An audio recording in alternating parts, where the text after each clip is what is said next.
2025 adalah tahun yang menyeramkan, dan tentunya isu hangat tentang deflasi. Apa sih dampak deflasi ini untuk para UMKM? Gue tuh sedih, kalian tuh makin miskin dan semua masih bilang Indonesia baik-baik saja. Nyesek banget kalau lihat di sosmed banyak teman-teman pengusaha yang terpaksa tutup karena udah kehabisan modal. Apakah masih bisa dibilang baik-baik saja? Halo Omenpreneurs, hari ini gue lagi gak bisa seberbunga-bunga kayak biasanya. Karena gue sedih banget ngelihat banyak teman-teman UMK dan UMKM yang bangkrut. Belum lagi ngelihat berita layoff di pabrik-pabrik besar, yang akhirnya tuh menambah jumlah masyarakat dari kalangan bawah. Gue saranin kalian nonton videonya Raymond Chin yang bahas Indonesia tidak baik-baik saja. Biar kalian ngerti kenapa dan ada apa sebenarnya. Gue gak akan bahas tentang keadaan di luaran itu kayak gimana. Kalian tahu sendiri dari sosmed atau lihat aja di videonya Raymond Chin.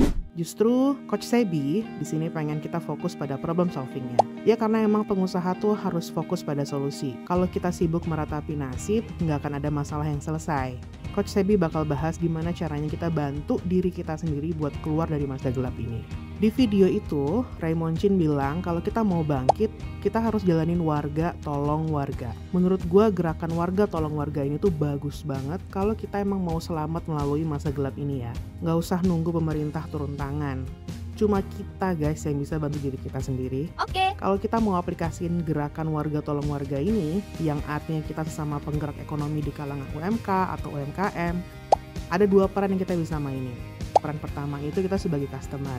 Ya berarti kita bisa beralih belanja kebutuhan sehari-hari kita ke sesama kalangan UMK dan UMKM. Cari brand lokal atau yang home industry. Ini tuh udah gue lakuin mungkin hampir 2 tahun ya. Jadi gue selalu mendahulukan produk lokal maupun dari sabun mandi sampai deterjen semuanya lokal. Natural produk pula. Jadi udah bantu ekonomi, sehat pula ke badan kita. Kedua, peran kita sebagai pengusaha. Coba libatin lebih banyak UMK dan UMKM dalam proses bisnis kita.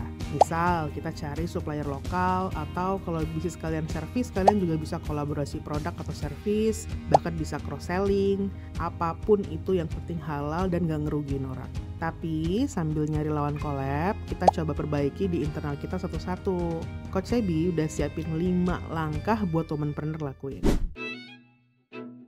Buat laporan keuangan kamu tuh yang detail. Kalau bingung mau mulai dari mana, setidaknya tuh mulai dari bulan ini, pakai platform yang gratis atau beli Excel yang udah ada template laporan keuangannya.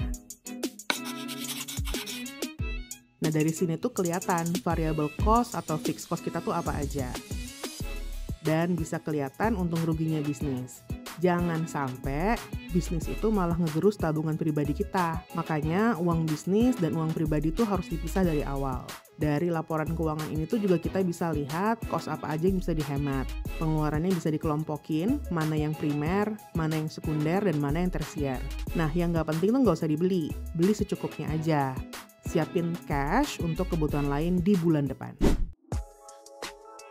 Ngebahas ini tuh nggak lepas sama ngebahas Kaizen dan 7 Ways-nya. Coba deh cek apakah ada yang bisa dihemat. Dulu pengalaman pribadinya Coach Sebi ngerading pabrik, ini tuh ngaruh banget ya. Kita bisa saving up to 15% dari sini. Ini aku nggak akan bahas detail di sini, nanti kita bisa bahas di video terpisah di minggu depan. Tapi buat teman-teman yang bisnisnya di service, mungkin cuma bisa diaplikasiin beberapa poin aja di sini. Dan bisa lebih fokus ke breakdown laporan keuangannya, mana aja cost yang bisa dikurangin. Nah, tapi downside-nya kalau ngurangin cost itu akan ngaruh ke kualitas dong. Nah, ini balik lagi ke penjelasan tadi ya. Yang primer itu kalau emang nggak bisa dikurangin ya nggak apa-apa. Tapi yang tersier itu wajib dikurangin kalau dalam kondisi seperti ini. Misalnya, kalian sewa kantor gede nih buat semua karyawan tuh bisa WFO.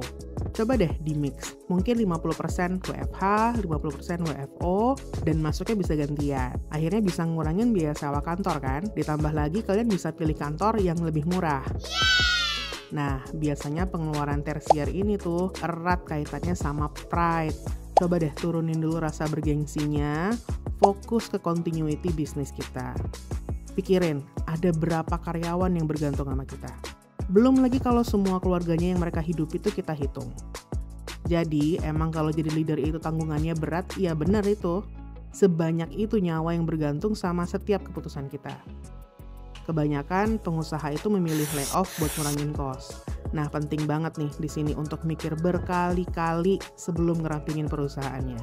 Dan kalau emang udah nggak bisa nampung mereka lagi, ya setidaknya kasih 1 month notice lah buat mereka. Biar mereka bisa nyari kerja secepatnya. Dan fleksibel lah kalau misalnya mereka izin buat interview. Dari pengalaman Coach Sebi, layoff ini tuh juga bakal bikin karyawan yang tersisa itu bakal panik dan mulai cari kerjaan lain. Perlu keterbukaan dari kita owner tuh untuk kondisi keuangan. Adain briefing harian, apa aja yang perlu ditingkatin, biar kapal kita tuh nggak karam. Jadi kita bisa sama-sama tuh jaga satu sama lain. Percaya deh, I've been there berkali-kali dulu dan justru ini tuh menguatkan kita buat sama-sama berjuang biar perusahaan tuh nggak bangkrut.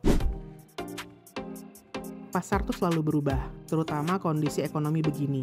Cara orang untuk memutuskan untuk membeli produk atau service kita itu, hitung-hitungannya jadi beda sama kondisi normal. Banyak-banyak ambil feedback dari customer, adaptasi, dan coba bikin produk atau service yang sesuai sama kondisi mereka. Dan kalau emang produk yang sekarang udah pas, kamu harus cek dari semua produk yang kamu bikin, mana yang penjualannya tuh paling sedikit. Itu bisa kita discontinue. Atau lihat juga mana produk yang bahan dasarnya tuh nyeleneh sendiri. Apakah layak untuk dipertahankan? Contoh nih, kalian jualan dimsum, dan bahan bakunya tuh beli produk frozen dari produsen. Terus kamu udah pengembangan bisnis kemarin, nambah produk pisang bakar di menu. Nah, si pisang bakar ini kan bahan bakunya beda sendiri ya. Udah gitu cepet rusak lagi kalau kelamaan gak muter. Nah, ini bisa dihapus dari menu. Intinya, fokusin energi dan dana sisa kita tuh untuk produk dan servis yang emang laku. Setelah kamu tahu produk terbaik kamu tuh apa, coba deh ngobrol sama customer. Kenapa mereka milih produk kamu tuh dibandingin kompetitor? Lakuin Anabel deh, analisa gembel, buat nyari tahu strength atau keunggulan produk kamu tuh apa. Jadi ini tuh adalah modal untuk kamu branding produk kamu.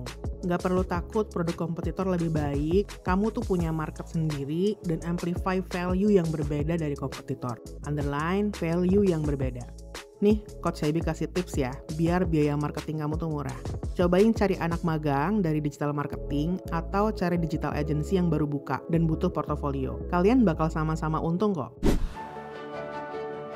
Terinspirasi dari gerakan warga tolong warga ini, Coach Sebi pengen bantu teman-teman pengusaha yang lagi stuck dan jumpalitan mempertahankan bisnisnya. Kali ini tuh Coach Sebi nggak akan pilih kasih, nggak harus womanpreneur kok. Semua yang lagi sesak dadanya tiap hari sport jantung, jalanin day-to-day bisnis, silakan. Boleh banget diskusi dan mentoring gratis. Gratis ya. Kalian bisa klik link di deskripsi video buat booking waktu Coach Sebi.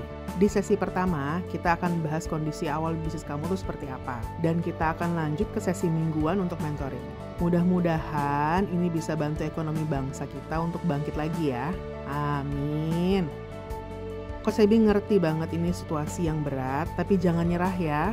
Kita harus saling menguatkan, jangan ragu untuk minta bantuan, kita sama-sama berjuang. Apapun yang terjadi, tetap semangat. Esok hari kan berganti, tetap semangat. Masa depan menanti, tetap semangat, tetap semangat, tetap semangat.